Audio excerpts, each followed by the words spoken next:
Oh man, ladies and gentlemen, DC struck first blow with that Creature Commandos, but Marvel just said, hold my beer with this Spider-Man jump off. Let's get into it, y'all.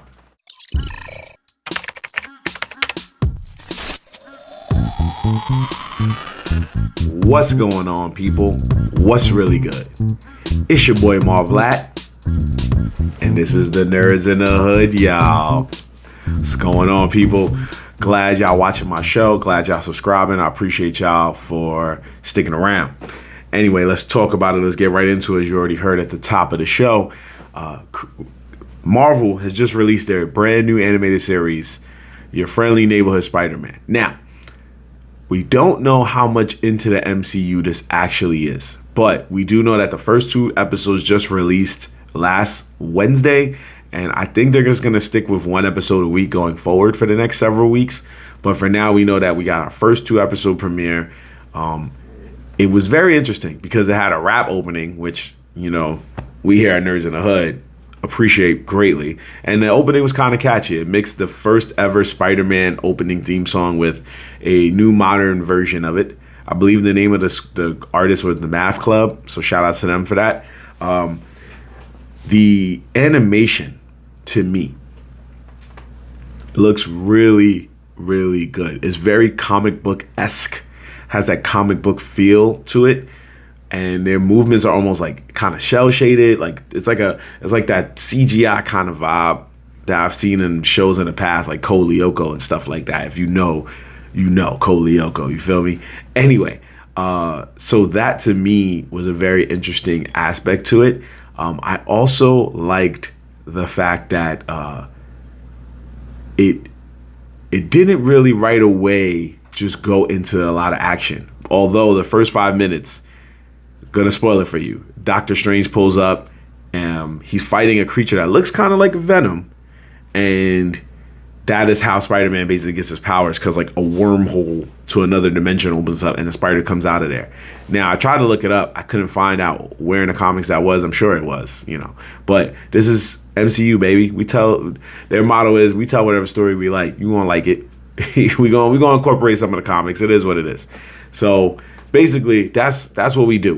What we did was, and it's kind of similar to what James Gunn is trying to do with Superman Return, with the Superman movie, the Legacy joint. Whereas, yes, Spider-Man did give you a brief summation of how he got his power, but we didn't go into the whole like him learning to harness the power and everything. We just fast forward to a few months later, and we fast forward to the fact that like now he knows how to use the powers. He's having fun with the powers. This Spider-Man is different from the other Spider-Men that we've seen with the Tom Hollands or the Andrew Garfields or even the Miles Morales, Shamik Moore character, where it's like he has a canister on his back that I believe probably helps with him shooting the webs and how much power he chooses to shoot the webs with, that's a unique one for me. So that's kind of cool. Another thing I like is that every episode opens with a comic book cover style of what the episode is basically going to entail. So the first one shows him saving Harry Osborn, which we'll get to later, I'm sure, in the series. And the second one is just him kind of enjoying more about being Spider-Man. You know what I'm saying? So this Spider-Man is trying to find a girl. This one's not, I believe she's not Mary Jane Parker, but I think it is Mary Jane Parker. And she already has a boyfriend. He's on the football team named Lincoln. They probably gonna link up and be cool. We're gonna see more about that.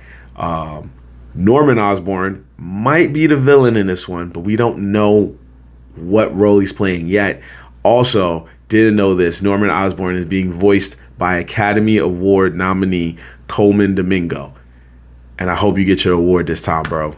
You pulling the Cody Rhodes right now. You just got nominated last year, came up short, coming back this year to try to finish the story. Sorry, nerded out for a second. I incorporated wrestling and the Academy Awards into one, but I digress. Anyway, but this show is basically just incorporating a different type of Spider-Man world where he's still young, he's still quirky, he's still nerdy, but he's still figuring out life for himself and being Spider-Man. By the end of episode 2, you realize that it's going to be a different adventure because somebody already knows his secret identity just like that. Usually in other Spider-Man shows, it takes time, or he has a best friend and he chooses to tell or something like that. This one was just like, oh, nah, fam, off the rip. Norman Osborn found out that basically your man's is Spider-Man, which also was mad funny because when you watch it, you're like, yeah, you were in his facilities, man. You were in Oscorp, and you went to some random staircase and ran off and changed into Spider-Man. You think he wasn't going to notice that? Whose man's is this? Come on, fam. The minute your man's saw this security camera, he was like, what the hell? Or probably someone, and that's what made me also laugh too, because if Norman Osborn saw it, that means somebody in security was like, yo, that little kid from earlier, Spider-Man, this is crazy. Yo, that's wild, bro. He called it in quick. Yo, Norm, you ain't gonna believe this, yo. Remember that little white kid you met earlier? Yo, he's Spider-Man. And you want to know why I said little white kid? Because in this version of Spider-Man, Norman Osborn is a black man. That is why Coleman Domingo is voicing him. Harry Osborn is also a black kid. I'm okay with it, but I hope y'all not out here in these Reddits and these conversations like, yo, that's not fair. I don't understand why we needed a black Harry Osborn. Who cares? Because if it ain't William Dafoe, it might as well be anybody else. If we could get William Dafoe to play Norman Osborn, excuse me. If we could get William Dafoe to be that Osborn every single time, bruh, I'm with it. But don't work that way. So I'm okay with this. If Coleman does this thing on here, then let it rock. We don't know what this is going to do for the MCU. I believe this is just a filler show. But who never know? You never know with the MCU. You could turn around. This could be the new Spider-Man going forward. Who knows? So we will have to just wait and see. But I am excited right now for the possibilities of what this show holds.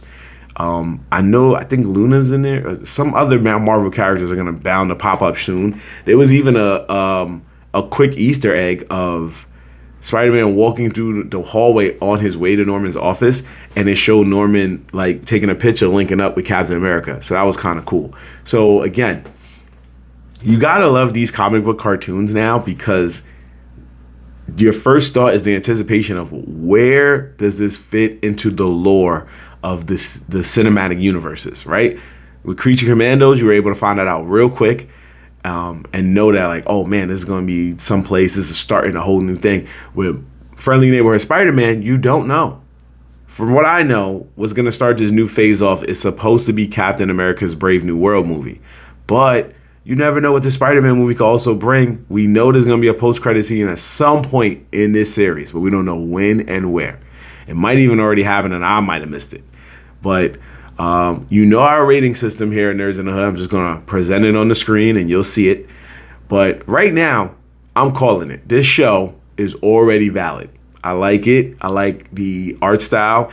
It also breathes the essence of the Spider-Man video games that I've played recently on the PlayStation systems, where it kind of, like, a lot of the cheesy jokes are there.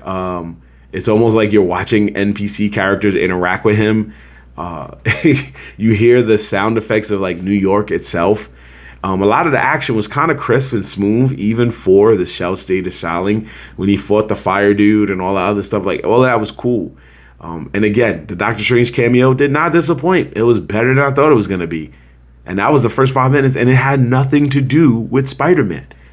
That was fire. So, this show is valid, man. And it's looking like it's going to be right neck and neck with Creature Commandos to be like, yo, we the better show over here, fam. We see what you're trying to do, James Gunn. I'm telling y'all, ladies and gentlemen, this Marvel versus DC war is going to be something special. This rematch is going to be great. Yes, the original Marvel vs. DC war was Marvel just mollywopping DC, right? But the only thing right now holding it back is DC. DC's in their own way if they're going to hold this back. And Creature Commandos is a strong example that DC is fighting. They are fighting. They are fighting this time. They like running back double or nothing. You know what I'm saying? And Marvel is like, don't take your foot off the gas, Marvel. That's my best advice to you. DC still has their struggles. As you see, Superman is already having hurdles to cross because they're about to get banned in all different countries outside of the United States because of the Superman estate. The people in charge of that, they're not really with it. So at the end of the day, don't take your foot off the gas, Marvel, if you want to keep winning this war. But check out Friendly Neighborhood Spider-Man. It's on Disney Plus right now, as of every Marvel show. And it's a pretty good show. It's valid, and I like it. I like the voices in it. Everybody's doing their good thing. Oh, also, I'd be remiss if I didn't say this. There is at the end of the first episode, if you watch Peter walking to his room and meeting Norman Osborn, you get to notice that shot is paying homage, if it's not directly shot for shot, it's paying homage to Captain America's Civil War and the scene where Peter Parker first gets introduced to Tony Stark and gets recruited by Tony Stark to come help him in the fight against Captain America. You got to watch it frame by frame. I'm sure on YouTube or some social media, somebody's already posted it, but that was beautiful to me. If you know, you know. And that is the beauty of comic book and adaptations. It's just one of those, mostly every scene is always going to be, if you know, you know. You might miss some things, but that's okay. But your Friendly Neighborhood Spider-Man is in my books as one of the best shows right now because the year is early. You know what I mean? But it's one of the best cartoons not named Castlevania Nocturne. So, we're going to catch you guys next time on another episode of Nerds in the Hood. Linktree is in the description. Check out everything I'm doing. I got a lot of Black History stuff I'm trying to put out there if I can. But please keep watching, keep subscribing, liking, commenting, all that and more. And I'll catch you next time on another episode of Nerds in the Hood. Your boy Marv Latt, your friendly neighborhood boy Marv Latt, signing off. Peace.